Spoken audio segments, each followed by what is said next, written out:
பிஸ்மில்லாஹிர் ரஹ்மானிர் ரஹீம். இர்ஷாதத்தே ஹபீப் ஞானோபதேசங்கள் ஹாஜா ஹபீபுல்லா ஷா அலைஹி ரஹ்மா அவர்கள் அருளியது. அத்தியாயம் 6. ஷேகுக்கு தொண்டு செய்வதால் நட்பாக்கியம் உண்டாகும். நவாப் இஸ்ஸத்துல்லா கான் ஹசரத் ஷா யூசுப் கலந்தர் ரஹ்மத்துல்லாஹி அலைஹி என்ற ஞானிகள் நாயகத்தின் முரீதுகளுள் ஒருவராக இருந்தார். ஒரு நாள் ஹசரத் கலந்தர் அவர்கள் இவரிடம், எனக்கு பணிப்பெண்கள் இருவர் வேண்டும். குறிப்பிட்ட காலம் வரை என் வீட்டு வேலைகளை கவனிப்பதற்காகவே அவர்கள் தேவைப்படுகின்றனர் என்று கேட்டுக்கொண்டார்கள். நவாப் சாஹிப் ஜஹானாபாத்தில் இருந்த தமது கன்னியர்களான 2 புதல்வியரையும் அவசியமான சாமான்களுடன் ஹசரத் கலந்தர் அவர்களிடம் அனுப்பி வைத்தார்கள். நான் இந்த பெண்களை தங்களுக்கு வேண்டிய வுலு செய்வதற்கான தண்ணீர் முதலியன கொண்டு வந்து கொடுக்கும் வேலைக்காக அனுப்பியிருக்கின்றேன் என்று நவாப் சாஹிப் அவர்கள் சொல்லி அனுப்பியிருந்தார்கள். இந்த பெண்கள் ஹசரத் நாயகம் அவர்களிடம் வந்து மிக மிக நல்ல முறையில் நடந்து கொண்டார்கள். வேலை முடிந்த பின்னர் அந்த பெண்களை திருப்பி அரண்மனைக்கு அனுப்பிவிட ஹசரத் அவர்களுக்கு மனம் வரவில்லை. எனவே அவ்விரண்டு பெண்களையும் தம்முடைய 2 புதல்வர்களுக்கும் திருமணம் செய்து வைத்துக் கொண்டார்கள். இவ்வியப்பான செய்தி ஆலம்கீர் அவுரங்கசீப் மன்னருக்கு தெரிய வந்தது. அவர் நவாப் சாஹிபுக்கு ஒரு செய்தி அனுப்பி கேட்டார், இந்த எளிய ஃபக்கீருடன் உமக்கு என்ன சம்பந்தம்? எந்த சம்பந்தம் வைத்துக் கொள்வதற்காக உமது பெண்களை அங்கே அனுப்பியிருக்கின்றீர்கள்? உமக்கும் ஃபக்கீர்களுக்கும் என்ன சம்பந்தம் என்று நவாப் சாஹிப் அவர்களிடம் கேட்டார்கள். இதற்கு நவாப் சாஹிப் அவர்கள், உண்மையில் நான் ஃபக்கீர், மகான்களுடனான சம்பந்த உறவு வைத்துக் கொள்ள வேண்டும் என்று என் புதல்வியரை அங்கே அனுப்பவில்லை. அவர்களுக்கு ஒழுவுக்கு தண்ணீர் கொண்டு கொடுக்கும் பணிவிடைக்கே அப்பெண்களை அனுப்பி வைத்தேன் என்று கூறினார்கள். இதை கேட்ட மன்னர் அவுரங்கசீப் மௌனமாகிவிட்டார்.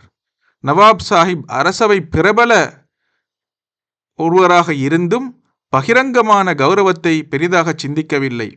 தமது குருநாதருக்கு பணிவிடை செய்வதையே பெரிதாக எண்ணினார். அதனால் நட்பாக்கியம் அடைந்தார். இதில் நவாப் சாஹிபுடைய விசுவாசமும் குரு பக்தியும் வெளிப்படுகின்றன. இந்த வரலாறு மனாகிபுல் அஸ்ஃபியா என்ற நூலிலே எழுதப்பட்டிருக்கின்றது. ஷெய்கின் தரிசனமே மாபெரும் பாக்கியமாகும்.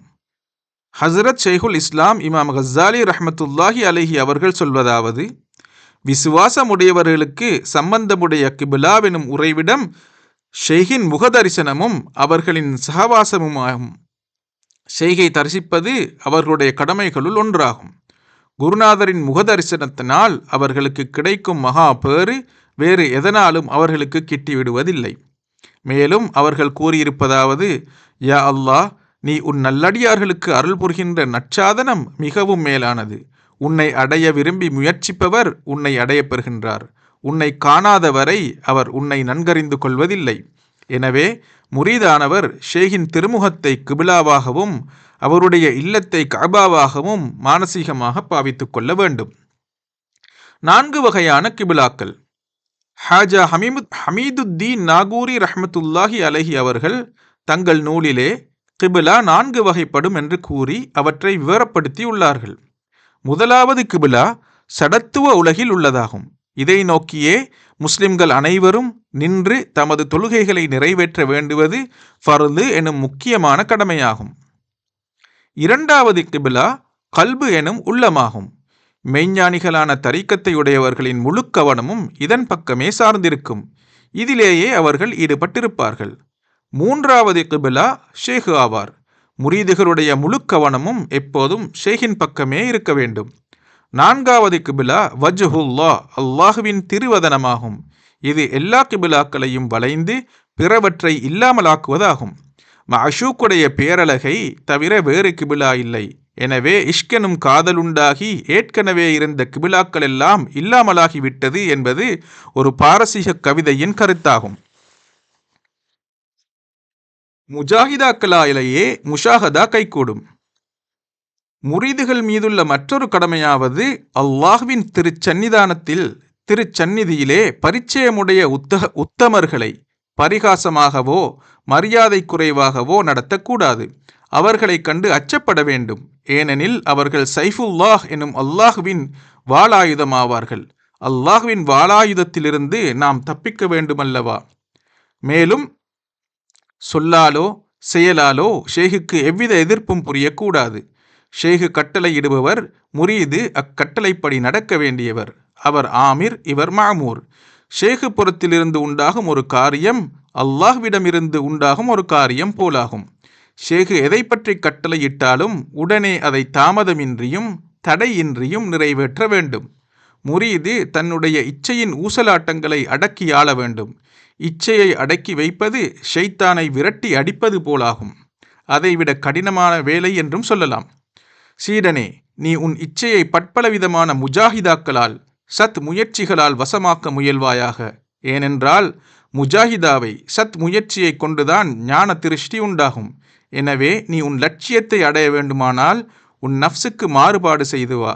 பணிவை மேற்கொண்டு நீ மண்ணை போலாகிவிடு. முதியவர், வாலிபர் அனைவரும் அந்த மண்ணின் மீது கால் வைத்து நடந்து போகட்டும். ரப்புடைய சிர்றுகளை வெளியிடுவது குஃபுராகும். முரீதானவன் தன்னுடைய ஷேகுக்கோ ஷேகுடைய கலீஃபாவுக்கோ ஏதேனும் தீங்கு விளைவிப்பானாயின் அவன் அல்லாஹுவுக்கும் ரசூலுக்கும் தீங்கு விளைவித்தவனாவான். இம்மையிலும் மறுமையிலும் அவன் மாபெரும் நஷ்டத்தையுடையவனாக மாறிவிடுவான். தன் ஷேகுடைய அல்லது கலீஃபாவுடைய நடத்தையில் குற்றம் தேடுபவன் அதனால் தான் எந்த நட்பயனையும் அடைய முடியாது. எனவே முரீது தம்முடைய ஷேகுக்கும் முற்றும் வழிபட்டு நடப்பாரானால் இவர் கோரிய லட்சியத்தை நிச்சயம் அடைய முடியும்.